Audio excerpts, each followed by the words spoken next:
he's kind of cradling me like this, and then I turn to dust, and then he's meant to sort of cry and be upset about me turning to dust. But obviously, I'm just lying there.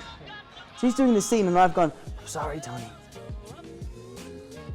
And I'm just lying in his arms. It was so weird. It was so strange. How hard is it for Peter Parker to continue his life as a superhero after the events of the previous movies? Spider-Man has become kind of a chore for Peter Parker, and he's getting to a point in his life where he just wants to be a kid again. The first film was all about him not wanting to be a kid and join the Avengers, and then he made the grown-up decision of saying, "I'm not ready to be part of the Avengers," and then this film is about him living with that decision. Mysterio is the first time that appears in a Spider-Man movie, so what you're feeling about that? I love the idea of Mysterio being more of an obscure character that appears in, because a lot of the times, a lot of these characters we know, or they're pretty prominent characters. Though I think Mysterio does play a pretty prominent role in the comics, but ultimately in this I think it allows for it to move and change in a different way, because so many of them have to stick to certain rules.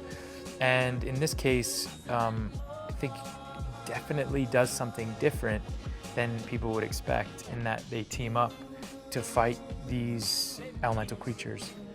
So, I mean, it gave me an opportunity to do something different than people would expect. And the costume was heavy because it looks like it. Is it maybe just that I'm not that strong? No, it was pretty heavy. The cape weighs 4,000 pounds. And what about the new Spider-Man suit? Because the black one looks awesome. It was awesome. It was really cool. I mean, it's totally new. We've never seen Spider-Man in a suit like that before. And for me, it was just really exciting to try and figure out how he would move and how he would fight people in this different sort of tactile kind of, it's almost like a Captain America suit, really. Yeah. Yeah, and the eyes can flip up, which is really nice, because when I'm in the normal suit, I can't really see anything. But with that one, I was able to clip the eyes up and kind of enjoy the world a little bit more.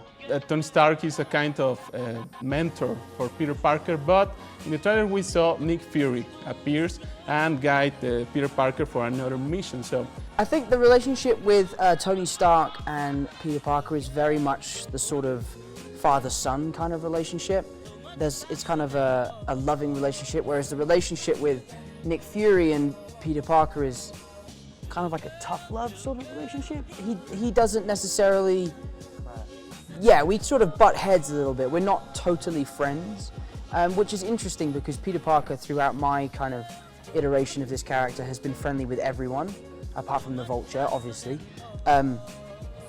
And it's quite nice to see him butt heads with people. What were your sensations about the disappearing in Infinity War? It was interesting because I look back at those films with such fond memories, and I remember shooting that scene with Downey. It was really fun. We had a really great day. We were laughing and joking, and it didn't feel that emotional.